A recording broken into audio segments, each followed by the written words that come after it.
Hello，大家好，欢迎来到我的频道。现在我正在搬家，然后在搬家的过程中，我发现我们家有太多乱七八糟的东西了，所以想来做一个记录，也想跟大家一起分享一下。先从什么开始说呢？先说我自己这些破烂吧，比如说我手上的这一叠便利贴。这叠便利贴的历史可能得有10年了，但是我10年都没有用完过它。还有这种贴纸也是，一直都要留着，但是也没有扔掉。我甚至还留着10年前的我的单词本，这真的是我高2和高3的时候用的。我直到现在，我每次换城市我都带着，仍然没用。还有一些也是随身带了10年的东西，比如说我这个高中的铅笔袋，这里面还留有我高中的笔，还有尺子。这个尺子真的是童年回忆，就是应该很多人跟我拥有同款的尺子吧。这些东西我不知道哪来的毅力，从各个城市辗转的时候都不舍得扔掉它们。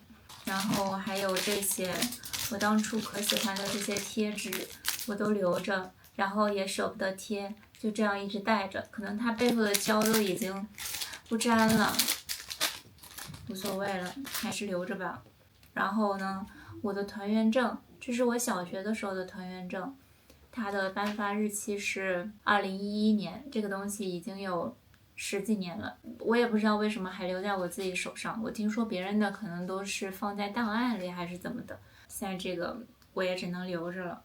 还有一些以前给朋友们或者是自己做着玩的一些时速粘土的小摆件儿，这个是玩过游戏的朋友应该都看得出来。然后这是一只鹅，这个是我小时候玩的游戏《洛克王国》里边的草系的初级形态叫喵喵。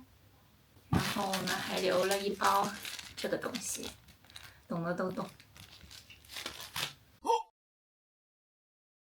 现在大家都在用5G 的手机了，但是我们家老张还在用4G 的手机，而且这个4G 手机跟大家想的还不太一样，它长这样。你看这里写着4G， 这个手机现在还在用呢，我们都用它正常的拨打电话、接收短信。为什么还在用这个手机呢？就是因为他的手机不支持双卡，但是他2个号码都要用，所以他就用这个手机来负责接打其中一个电话。这个手机的待机非常长，他带出去半个月都不用充电。然后呢，我们家还有一些可以号称为我们家庭耻辱的一些东西，就是以为自己买来有用，结果一次都没有用的。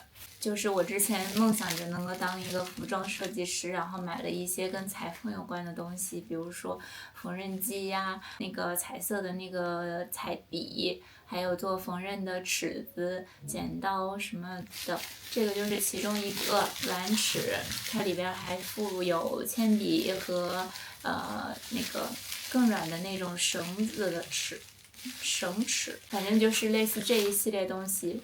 我买来之后就没有拆开用过。然后缝纫机我前几天刚在二手市场上卖掉了，这个东西没有卖掉。给大家看点更没用的东西，这我一只手都抓不下的这些玩意儿，彩票，算是我们家庭的一个梦想的支柱吧。我们每次觉得生活没有希望的时候，开玩笑啦，就是定期都会去买一些彩票，然后也没有中过什么大钱，就当是为福利事业做点贡献吧。这些彩票我们都留着。这一点虽然看着挺多的，但是每一张就花了2块钱，就也不鼓励大家买彩票，就当是一种娱乐吧。然后我还有2样东西，一样是一个冲动消费，就是在上海外文书店路过进去逛的时候，冲动消费买了一套英文版的《红楼梦》，结果也没有看。还有就是我发现我居然随身带着我10年前的日记本，这个真的是10年前的，我可以给大家看第一页，2014年的8月份写的。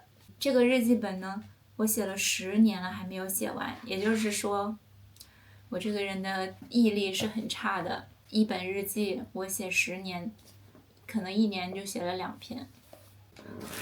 还有一个重量级的东西，这个是老张的耻辱，这个我可以好好羞辱他一番。这个是他在疫情期间觉得，当时可以去买来去，做点小生意，摆摊赚钱的一批发的一批货。这批货是干嘛用呢？就是，那个时候大家戴口罩，然后口罩不是会勒着耳朵这后面痛吗？长期戴的话就很不舒服，他就去进了一批这个，用来在耳朵后面把口罩的那个绳子这个绑一下的那种口罩绳。这个是挂钩，这个是垂在后脑勺那边的那个绑绳，这是他批了100个还是200个的货，准备卖的，留到现在。一个都没卖出去。现在人们已经不戴口罩了。我们家还有一大堆这个多余的口罩，已经用不上了，都是当时发的。这太多了，够了。哎呀妈呀，够了！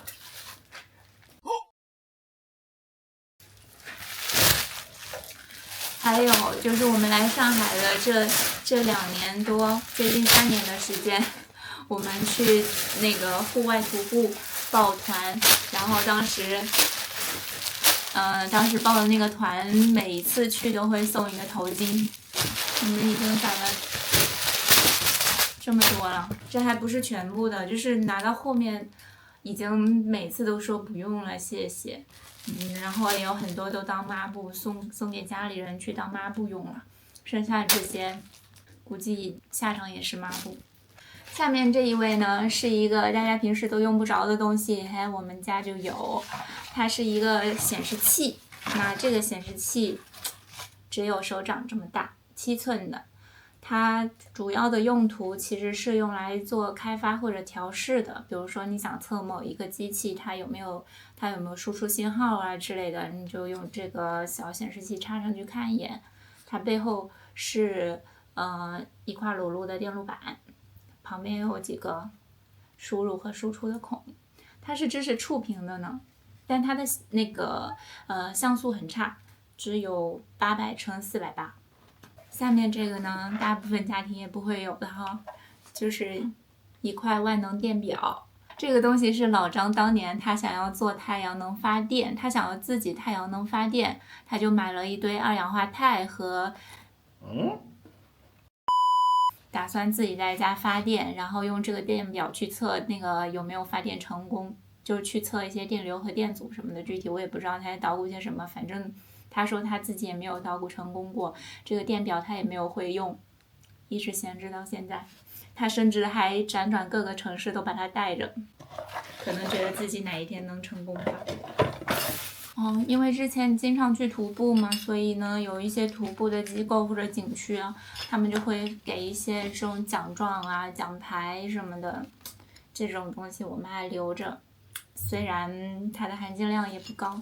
这2个奖牌是四姑娘山的大峰的登顶纪念牌，这个证书是菲拉达的一个比较普通的县的证书，就是你走过去都会有的。下面到了应该是大部分人家里都会有点的存货，就是旧手机。那我们家老张是一个忠实的谷歌手机粉丝，他的旧手机全部都是谷歌他们家的。他用了10几年的谷歌手机了，从一开始的 Nexus 5到 Pixel 1、Pixel 4、Pixel 7，全部都是谷歌的。对了，我们家还有这个以前的这个锤子手机，就是罗永浩之前做的坚果3，而且巧的是，我在跟他不认识的时候，我们俩都同时拥有这一款手机，并且都在用。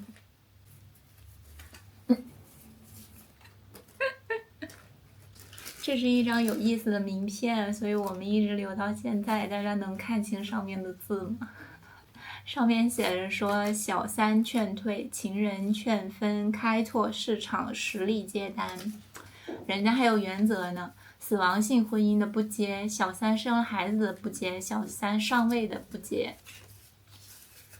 不知道这位现在还干不干这个业务 ？Mr. 王。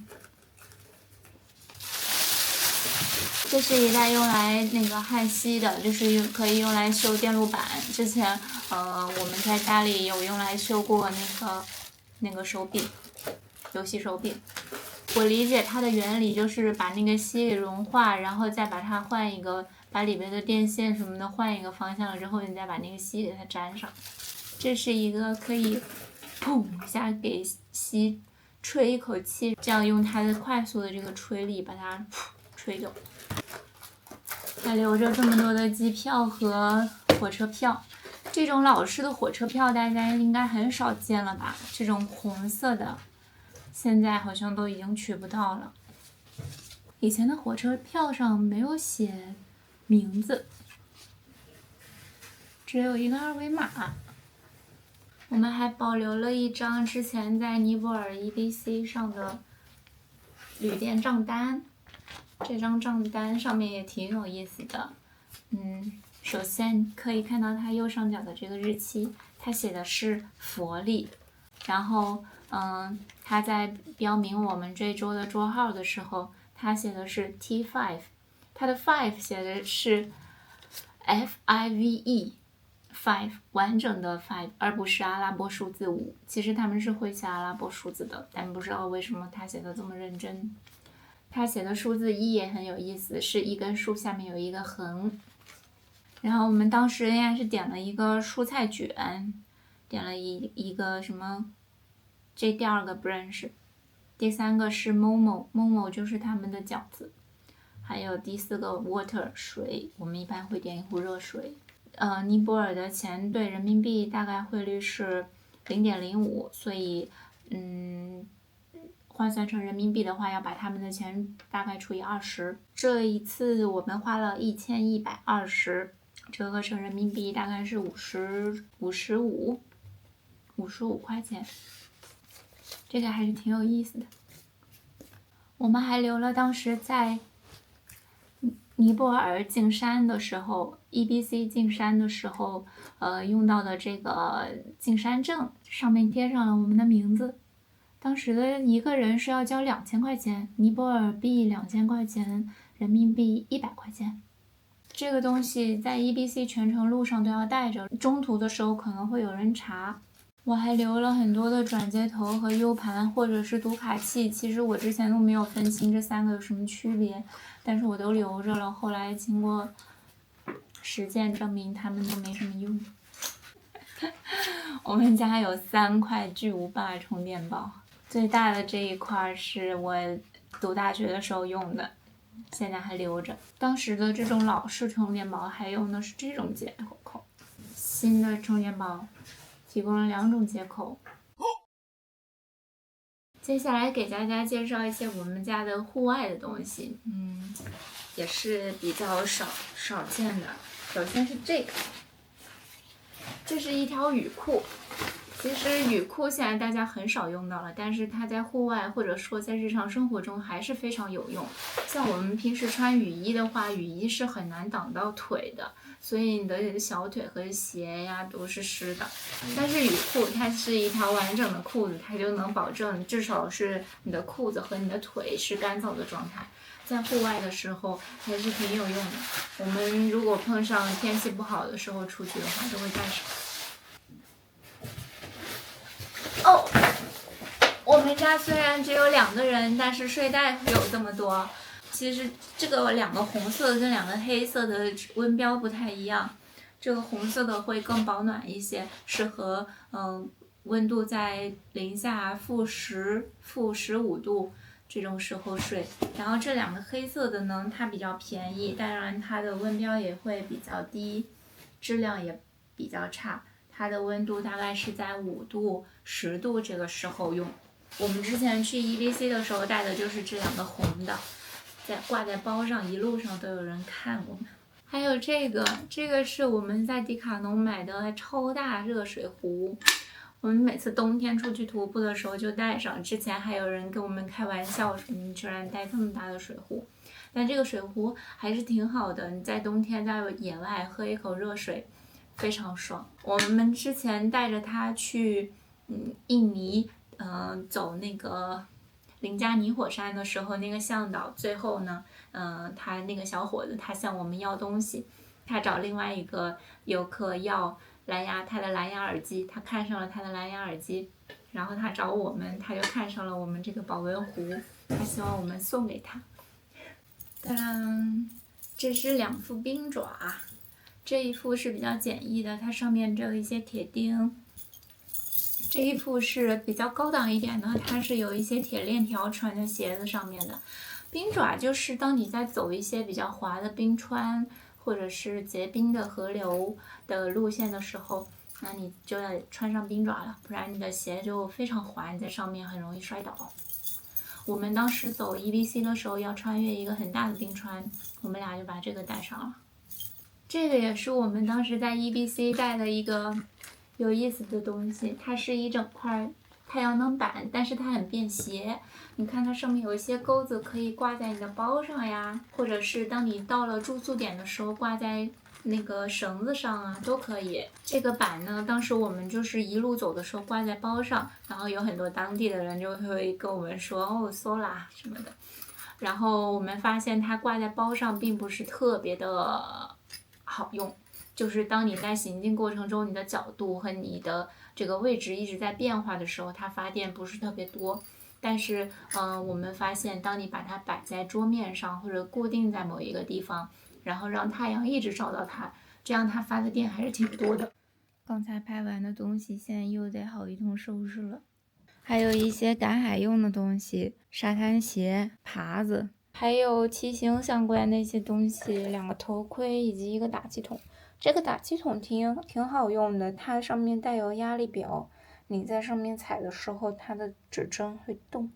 还有这个当时被好几个人问的这个紫色包已经绝版了，是好多年前在淘宝上找代购买的一个美国的牌子，这个包还挺好看的，也挺好用。